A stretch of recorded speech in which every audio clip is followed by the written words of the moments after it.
France ইসরায়েলকে তার অস্ত্র দেওয়া বন্ধ করে দিল এবং ইসরায়েলের সঙ্গে সঙ্গে ফ্রান্স আমেরিকাকেও একটু ধুয়ে দিল ঠিকঠাকসে।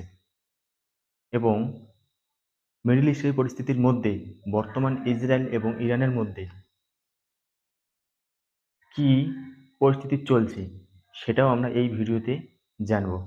হ্যালো বন্ধুরা, একটা টিভির সাক্ষাৎকারে ফ্রান্সের প্রেসিডেন্ট ম্যাক্রন এমন একটা বার্তা দেয় যা ইসরায়েল এবং আমেরিকার পক্ষে হজম করা একদম মোটেই সম্ভব নয়। আমরা প্রথম থেকেই আজ পর্যন্ত দেখেই আসছি এবং শুনেও আসছি অতীত থেকেই ফ্রান্স বা ইউরোপ এই দেশগুলো একত্রে ইসরায়েলের সমর্থনে থাকে। ইসরায়েল যাই করুক না কেন তাতে তাদের কিচ্ছু যায় আসে না। তারা সবসময় ইসরায়েলের পাশে, আমেরিকার পাশে সবসময় থাকবে। কিন্তু ইউরোপের দেশগুলোর মধ্যে একটা প্রভাবশালী দেশ হিসেবে ধরা যেতে পারে ফ্রান্স। তাহলে ফ্রান্সের কি আমেরিকা বা ইসরায়েলের প্রতি তার কোনো রকম মোহভঙ্গ হচ্ছে? এবং ধীরে ধীরে ইউরোপের অন্য দেশগুলোর মধ্যেও কি ফ্রান্সের এই প্রভাব পড়তে পারে? কেন বলছি? তার কারণ হচ্ছে ফ্রান্সের প্রেসিডেন্ট ম্যাক্রন এক টিভি সাক্ষাৎকারে সে জানায় যে তারা ইসরায়েলকে অস্ত্র দেওয়া বন্ধ করে দিচ্ছে। কারণ হিসেবে সে জানায় যে তাদের দেওয়া অস্ত্র গত 1 বছর ধরে যেভাবে গাজায় ব্যবহার করা হচ্ছে, নিরীহ মানুষ থেকে শুরু করে গাজাকে একদম ধ্বংস করা দেওয়ার ক্ষেত্রে, আর সেটা তারা চায় না। অর্থাৎ তাদের অস্ত্র যেন ইসরায়েল গাজায় ইউজ করতে না পারে, এর জন্য তারা ইসরায়েলকে অস্ত্র দেওয়া বন্ধ করে দিচ্ছে। এবং সেই সঙ্গে সে জানায় যে ইউরোপের অন্যান্য কান্ট্রিগুলোকে, বিশ্বের অন্যান্য দেশগুলোকে যারা বিশেষ করে ইসরায়েলকে অস্ত্র দিয়ে সাপোর্ট করছে, তাদেরও যেন এরকম পদক্ষেপ নেওয়ার চেষ্টা করে। তিনি এও জানান যে তিনি গাজায় এখন যুদ্ধ নয়, বরঞ্চ পলিটিক্যাল সলিউশন চান। আমেরিকার আসল চরিত্র যেন ইউরোপের কাছে, বিশ্ববাসীর কাছে তুলে ধরে একবারের মতো। যদিও আমরা অনেকেই আমেরিকার এই দুমুখী ব্যবহার, দুমুখী কাজকর্ম আমরা সবাই জানি, কিন্তু ইউরোপের এক কান্ট্রি যে এইভাবে আমেরিকাকে বলবে বা আমেরিকার উদ্দেশ্যে এই মন্তব্য করবে তা ভাবাই যায় না। তার কারণ হচ্ছে ম্যাক্রন জানায় যে আমেরিকার প্রথম প্রায়োরিটি হচ্ছে তার নিজের দেশ, ইউরোপ নয়। সেকেন্ড প্রায়োরিটি হচ্ছে চায়না। এখানেও ইউরোপ তার সেকেন্ড প্রায়োরিটি নেই। অর্থাৎ ইউরোপ যে আমেরিকার কোনো প্রায়োরিটির মধ্যে আছে কিনা তাও বলা বাহুল্য। এইভাবে আমেরিকাকে তুলোধনা করে তার টিভি সাক্ষাৎকারে। তাহলে কি আমেরিকার প্রতি ইউরোপের মোহভঙ্গ শুরু হওয়ার প্রথম ধাপ বলা যেতে পারে এটাকে? যাই হোক, এই বার্তাটা দিতে না দিতেই, অস্ত্র বন্ধ করে দেওয়ার কথা বলতে না বলতেই, ইসরায়েলের পিএম বেঞ্জামিন নেতানিয়াহু এক ভিডিওতে বিশেষ করে ফ্রান্সের এবং ইউরোপের কান্ট্রিগুলোর উদ্দেশ্যে একটা বার্তা দেয়।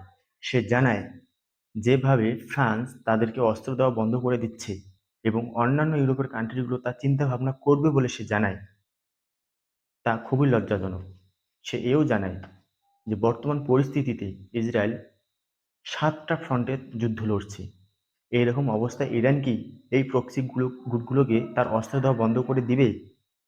এভাবে সে ফ্রান্সের প্রেসিডেন্টকে জবাবদিহি করে এবং তাকে বারবার সেমন, সেমন, সেমন বলে সম্বোধন করে।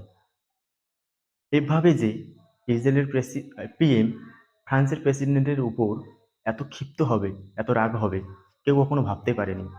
যে ফ্রান্স যুদ্ধ শুরু থেকে আজ পর্যন্ত ইসরায়েলকে অনবরত সাহায্য, অস্ত্র দিয়েই চলছে, এখন একটু হাত টানতে না টানতে ইসরায়েলের আসল চরিত্র যেন ফ্রান্সও দেখতে পেল।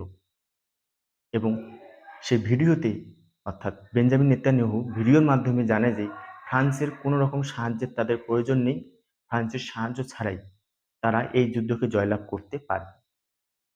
তাহলে ইসরায়েলের যে কত বড় সাহস তার এই ভিডিও বার্তাতেই বোঝা যায়।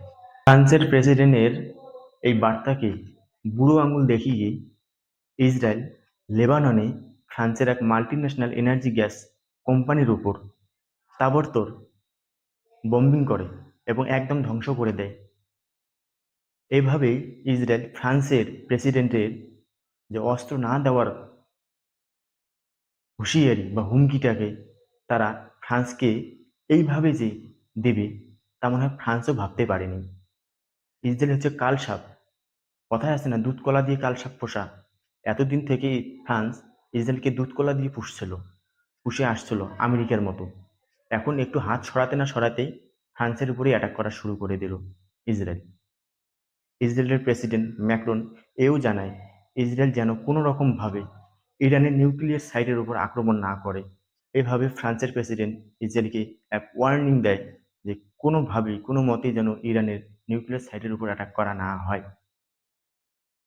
আমেরিকার সাপোর্টে ইসরায়েল কি ফ্রান্সের এই বার্তাটিকে, অর্থাৎ ইরানের উপর হামলা না করার কথাটা, মানবে?